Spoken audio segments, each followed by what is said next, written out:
segment, we are going to explore preparing the kale chips. So once you've washed everything and maybe the kale chips are still a little bit wet, the key to crisp kale chips, and I've experimented many times, is to make sure that these leaves are dry. So I would even say not even damp. So if they're still a little bit wet, just pass out some paper towels to the kids at each table and have them pat them dry.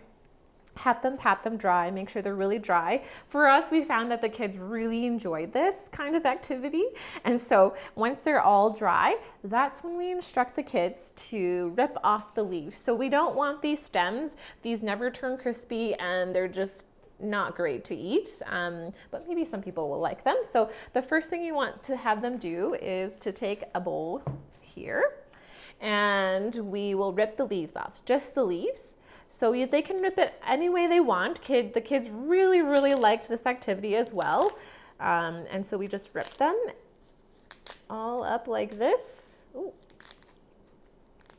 And then pretty much afterwards, you're just left with the stem. Okay, and this can be discarded. And then so we'll do the same with here, leaves like this. So again, they can make it however big or small that they like. Just make sure that the leaves are dry, and this is where the parents can come in and just double check to make sure they are not damp or wet. Okay, and then we'll discard the stems here. Okay, so now we have a bowl of kale leaves that are very dry. And so we'll take the oil, and when the recipe says to actually massage the oil into the kale, that is literally what we mean. This also is one of those things that will make the kale chips crispy. Okay, so here I have some olive oil. You can use canola oil, any kind of vegetable oil that you prefer or have on hand. And we'll just drizzle the desired amount, whatever the recipe says. Here, we'll just drizzle them liberally here. And then really use your hands. And again, this is an activity kids really liked doing because they get their hands dirty. And it's also another one of those things where they can feel different textures. And it's so fun for them. And then just say massage, massage. And they love doing this. So we're actually going to massage the oil right into the leaves here, right onto the ends as well. And then do the same with all the other leaves. So we'll keep doing this. And sometimes they look wilty, but honestly, they will crisp up right in the oven. Okay, and the key is also just higher temperature as listed in the recipe and a short time. Okay, and that's how it gets crispy. And it's important to kind of really watch the oven if you can. If one staff member or maybe even a parent might volunteer to watch the oven just to make sure they don't burn, just because the leaves are pretty thin too, right? And so they actually they have that really fine line of when they're cooked. So with this recipe, it's also good to actually have some books or an activity on hand, just because they have to bake in the oven for at least 10 minutes.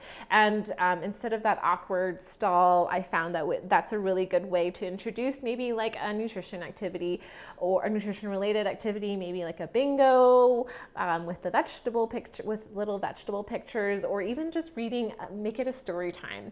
So there's lots of healthy eating, nutrition related books that address different varieties of vegetables, fruits, or even just stories about trying new foods. And those are really good books to explore. And I will probably provide a list of those books in the lesson plan as well. So we'll just massage these, and then after, we'll have the kids just kind of wipe their hands down a bit. They don't have to be super clean, but they have to be clean before they actually do this activity. And again, this is where you emphasize at the beginning of the lesson the kitchen and food safety rules, and also the group expectations. They should always wash their hands before they actually touch something, and then re-wash their hands if they maybe have wandered off somewhere and have come back. Okay, so here I have garlic powder, and this recipe calls for garlic powder, onion powder, and paprika, but essentially you can use any other seasoning that you have on hand, and that's also good to let parents know that, so they don't feel like they have to go out to the grocery store and buy these specific items. You can use maybe like a ranch packet dressing, you can maybe use onion soup powder dressing, you can use Italian seasoning, or even poultry seasoning, or even just salt and pepper. It really doesn't have to be fancy. It's whatever you have on hand. So you can either present these options to the families to use so that they can choose which ones they want to make, or just use whatever you have with the recipe and things like that. So this one, and then we'll just have the kids just sprinkle, sprinkle, sprinkle, sprinkle, sprinkle.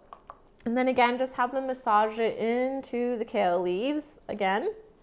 And then once that's done, that's when you lay them all flat onto the oven tray and then bake them.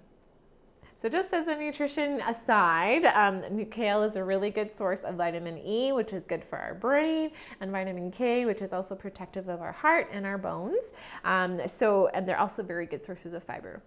Dark green leafy vegetables are always good to have, and kale chips are a really easy snack that a lot of kids enjoy to get that extra bout of nutrition in.